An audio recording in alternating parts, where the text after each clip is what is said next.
নির্বাচনী প্রতীক হিসেবে শাপলাকে বিধিমালার তফসিলভুক্ত না করার নীতিগত সিদ্ধান্ত নিয়েছে নির্বাচন কমিশন। এর ফলে কোনো রাজনৈতিক দল তাদের দলীয় প্রতীক হিসেবে শাপলা পাবে না। এদিকে গণঅভ্যুত্থানে নেতৃত্ব দানকারী তরুণদের গড়া রাজনৈতিক দল জাতীয় নাগরিক পার্টি সম্প্রতি দল হিসেবে নিবন্ধনের জন্য ইসিতে আবেদন করে। তারা প্রতীক হিসেবে শাপলা চেয়েছে। এনসিপির আবেদনের পছন্দের প্রতীকের তালিকায় শাপলা ছাড়াও রাখা হয়েছে কলম ও মোবাইল ফোন। এখন নাগরিক ঐক্যও কেটলির পরিবর্তে শাপলা প্রতীক দাবি করেছে।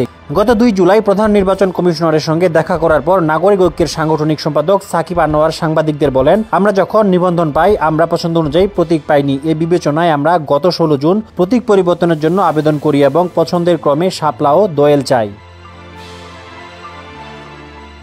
এ বিষয়ে নির্বাচন কমিশনার আব্দুল রহমানেল মাসুদ বলেন, শাপলাকে নির্বাচনী প্রতীক হিসেবে তফসিলভুক্ত করা হবে না মর্মে নীতিগত সিদ্ধান্ত হয়েছে। তিনি বলেন, অতীতেও কোনো দল শাপলা প্রতীক চেয়েছিল কিন্তু দেওয়া হয়নি। জাতীয় প্রতীক ও জাতীয় পতাকার সম্মান রক্ষার্থে আইন আছে, তবে জাতীয় ফুল বা ফলের বিষয়ে আইন করা হয়নি। এসব বিষয় বিবেচনায় নিয়ে শাপলাকে নির্বাচনী প্রতীক হিসেবে তফসিলভুক্ত না করার নীতিগত সিদ্ধান্ত নেওয়া হয়েছে।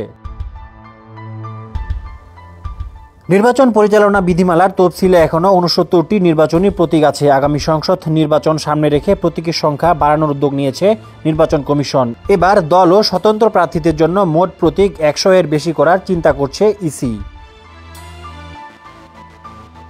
সংশ্লিষ্ট সূত্র জানায়, প্রতীক তালিকার তফসিল সংশোধনের জন্য ইসির সিদ্ধান্ত শিগগিরই ভেটিংয়ের জন্য আইন মন্ত্রণালয়ে পাঠানো হবে।